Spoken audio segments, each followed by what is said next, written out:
ดินจับมือกันทุกสุขด้วยกัน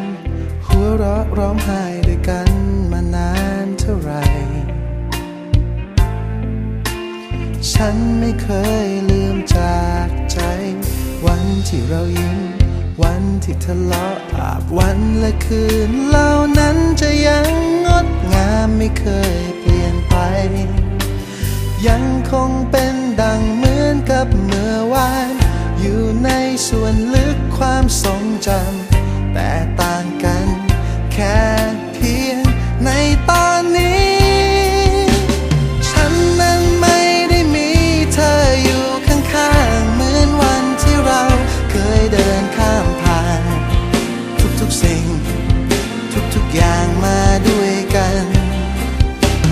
นับเป็นช่วงชีวิตที่ดีที่สุดแม้เป็นแค่เพียงเวลาสั้น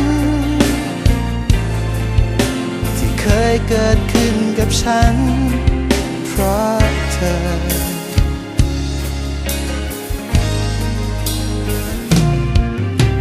เพลงและของขวัญตัวจากโรงหนังจดหมายที่ส่งให้กันในวันที่ห่างฉันนั้นยังคงเก็บไว้วันที่เหนื่อยล้าถ้อยคำที่ปลอบใจภาพวันและคืนเหล่านั้นจะยังงดงามไม่เคยเปลี่ยนไปยังคงเป็นดังเหมือนกับเมื่อวานอยู่ในส่วนลึกความทรงจำแต่ต่างกันแค่เพียงในตอนนี้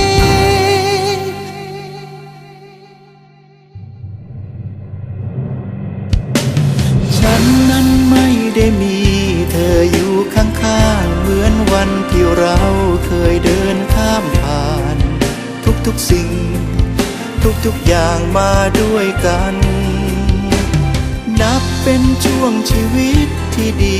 ที่สุดแม้เป็นแค่เพียงเวลาสั้นๆแต่ก็เคยเกิดขึ้นกับฉันเพราะเธอไม่รู้ว่าเธอไม่รู้ว่าจะได้ยินเพลงนี้หรือยังอยากจะให้เธอช่วยมารับฟังว่าฉันนั้นคิดถึง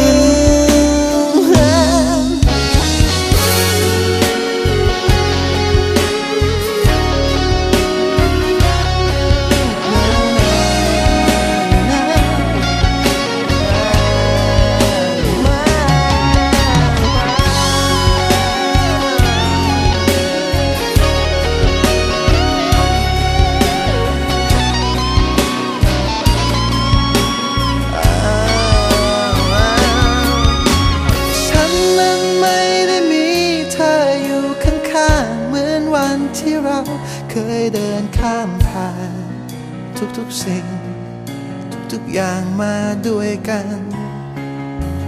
นับเป็นช่วงชีวิตที่ดีที่สุดแม้เป็นแค่เพียงเวลาสั้น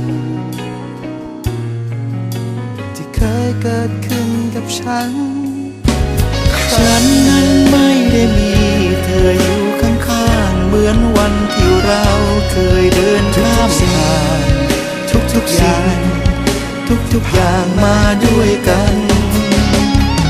นับเป็นช่วงชีวิตที่ดีที่สุดแม้เป็นแค่เพียงเวลาสั้น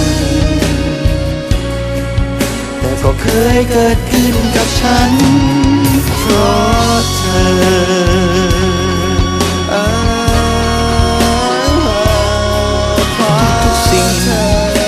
ทุกอย่างที่ผ่านมาด้วยกันนับเป็นช่วงชีวิตที่ดีที่สุดแม้เป็นแค่เพียงเวลาสั้นๆ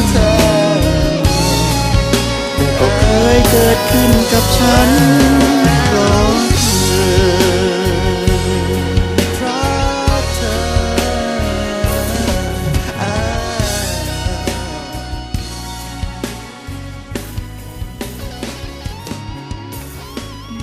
เป็นช่วงชีวิตที่ดีที่สุด